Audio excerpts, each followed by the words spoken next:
Isipin mo lang yung para sa pamilya mo. Tama.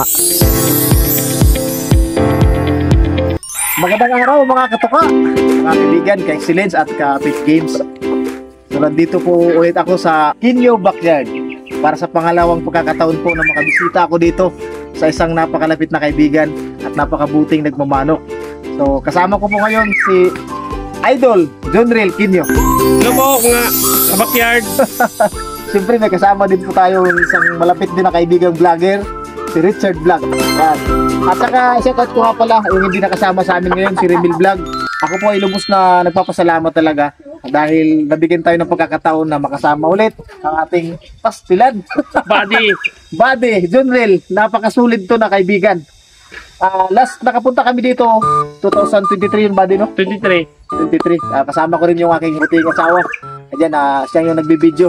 Tamang-tama, kumusta natin yung facilities ng manukan ng ating kaibigan si Jonrel para makita nyo yung kanyang mga bagong linyada na grabe din talaga.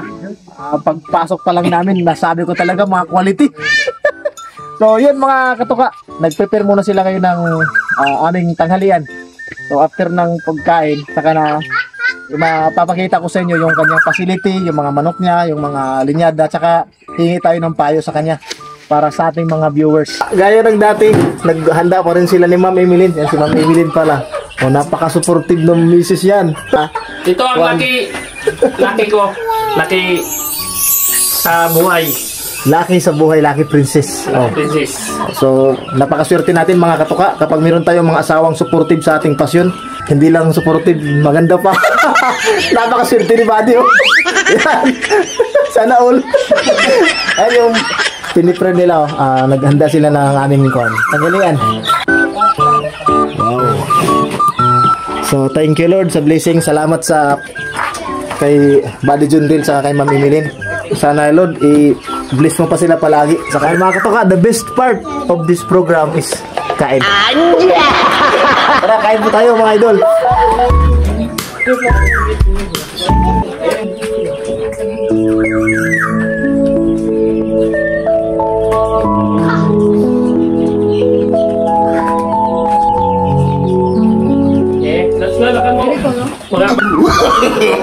Ako prima pa ni Bitantan. Ang isa nakakuha ni mo si Tara mga katoka. Naka-play na sila, naka-play. At dito ay tapos na kami kumain. Salamat pala sa napakasarap na tanghalian. Ngayon naman ay ipapasyal namin kayo sa mga manok at sa mga facility ng ating kaibigan si Jonrel. Yung bago ko na bugtak na bibot, yung ay ito? Pinalit sa kita mo dito nung dati. Yung pagbisita ko dito, di ba nakuhaan yun? Ito yung bago mo? Oo. Bibot Monsanto? Anong linya dito ba di? 5K sweater, imported. 5K sweater imported? Personal to, ni Idol. Grabe ka gwapo. 5K sweater imported. Bibot Monsanto line. Isang araw ko din tong niligawan bago binigay. Bago binigay sa'yo. Dumating kami umaga. Nakauwi kami alas 4 na ng hapon. Wow. Grabe. Quality. Puging-pugi. Mas pugi din yung may hawak. Yan ba di anong linyada yan? Ito ay 5K sweater ng Red Game Farm. Grabe. Authentic to. Gwapong gwapo din mga katuka. Authentic 5K sweater. Red Game Farm. Red Game Farm. Nice. Yun ang gusto ko sa iyo Buddy kasi hindi mo tinitipid yung pag-acquire mo ng mga materyales. Oo kasi ang gasto mo katulad lang din ng ng mga Tagalogin. Kung bibili ka ng Tagalogin dito na lang sa quality, no? Dito lang sa quality. Kasi for business naman talaga. For business naman. Tama. Saka, Buddy, anong sasabi mo? Mas, kapag nagmano ka, anong priority mo? Business or yung pagsali sa exam? Business talaga. Ayun. Pag nagustuhan ng buyer, bigay ko talaga. Walang tago-tago. Oo, walang willy-willy, di ba? Walang willy-willy. Kasi minsan nabiwili tayo, Buddy, pag nakita natin quality.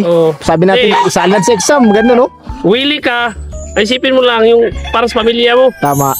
Alam mo, magkatulad tayo ba sa totoo? Ako din, pag may kuha ako, pag may gustong kumuha, sabi ko, kahit magaling, Oo. out talaga. Oo. Kasi ang pamilya ba, no? Tama. Oo, pang pamilya. Yan ang tatay. Para sa mga anak.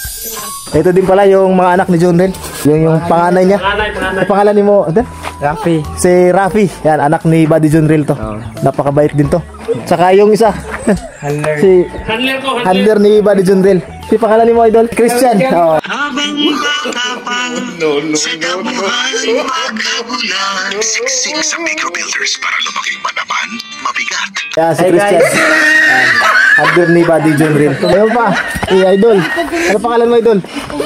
Ogi. Oh, si Ogi din, mga katuka. Ayan, tropa natin to. Isang handler din ng mga manok. Saludo sa mga handler dyan. Yan yung gusto ko sa mga kapwa ko nagmamanok. Responsableng nagmamanok para sa pamilya. Guwapo ba di, oh? Quality. May handog ang Tatak Excellence sa ating kaibigan si John Reel. Tarpaulin para mas makilala pa yung kanyang backyard at saka manukan dito. Ayun, oh, God. Naul. Ito guwapo. Tatak guys. Yan si Mang Emilin saka si sana all. Maraming salamat, Tatak Excellence, sa iyong niregalo sa ating kaibigan. Maraming salamat. Tatak Excellence. Sakto ko din ko ang pagsulit. Sakto ra. Nice, no?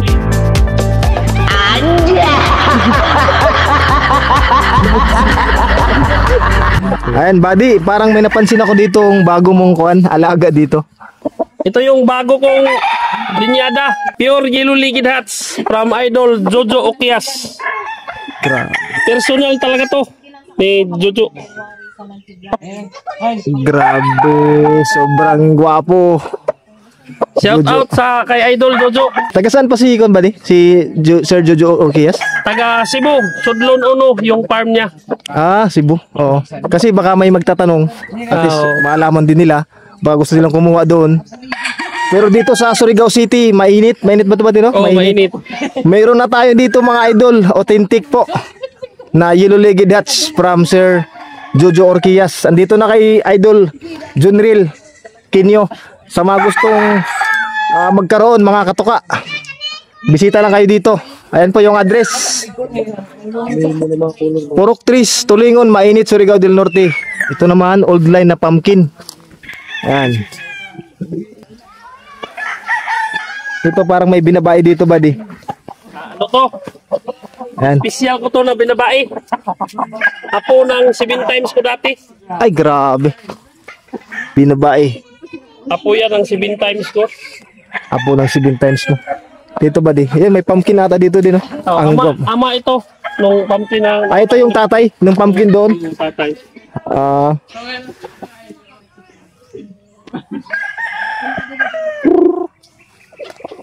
Mur kalabasa, no? Pumpkin good. Pumpkin kayo. Yan, dito tayo. Dito mga idol. Shout out sa mga Bisaya diha. Kaya ito ba di? Ato, ano to? Authentic to from Jojo Lim. JL Game Farm from Cebu. Grabe din, no? Di, grabe. Super high station ba din, no? Grabe Ano ka. to? Tangkad na manok. Sweater grassback. Nakapasa na sa exam. Oh, at ang sabi ni Idol Jojo Lim, pinaradahan to ng busing niya na 450k. Kaya I'm so lucky. Kaya nakuha ko din to. Nice. Grabe. Quality. Brassback. Sweater grassback. Sweater brassback. Grabe ka gwapo. So, may mga inahin dito na pinapalugon mo ba di? Oh, pinapalugon ko. Oo. Grassback. Dito. Sweater. Ito naman. Yung, Ay, tatapi. oh, yung gawa kong tapi. Oh, ito. Tapi sweater ko na, ano, Ito may inahing dito mga katoka, oh. Tapi. Sa mga mahilig sa tapi dyan, shout out sa inyo. sa May sabi mga- ng kumpare ko, ito talaga yung the best na line. Oh, ako din buddy, may tapi din ako dati. May tapi ako dati. Kaso lang yung nagbagyo. Oo. Hindi, may bulik dito ba di? Oh. Ano to? Anong linyada to ba di? Ano? Natatanging bulik mo lang to, no? Oh, Isa lang. Dirty Dome. Dirty Dome, wow. Sa ano to? Sa uncle ko, ako na yung nag-alaga. 30 feet white na may batik-batik na kulay itim. Puti. Ito yung puti na white kilso. White kilso. Cross sa great. May biboy pala to. Biboy. May biboy. Biboy line. Ako ba di ako mahilig sa puti? What? Magkaiba talaga tayong mga breed dito. Morena lang gusto. Morena. Ano? Morena? Morena ang hilig ko. Ito ba di puti? Ay sinibalang. Ano to? Anak ito ng pumpkin na yung Yung kanina? Oh. Pero bakit puti ba di? May yung tatay. yung ina. Yung nanay. Legit ka, tsaka mabuti, mabait kang breeder, seller. Marami talaga tumatangkilik sa mga palahi mo. Salamat sa mga bayan ko na nagtiwala sa akin.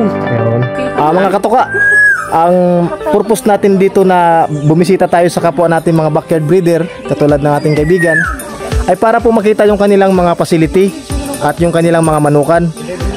Para sa kanila, alam ko kahit hindi nila sinasabi, nararamdaman ko na yung saya na mabisita sila, makita yung kanilang mga pinagpaguran, tsaka yung kanilang mga pinaghirapan na may tayo tulad nitong mga backyard na to.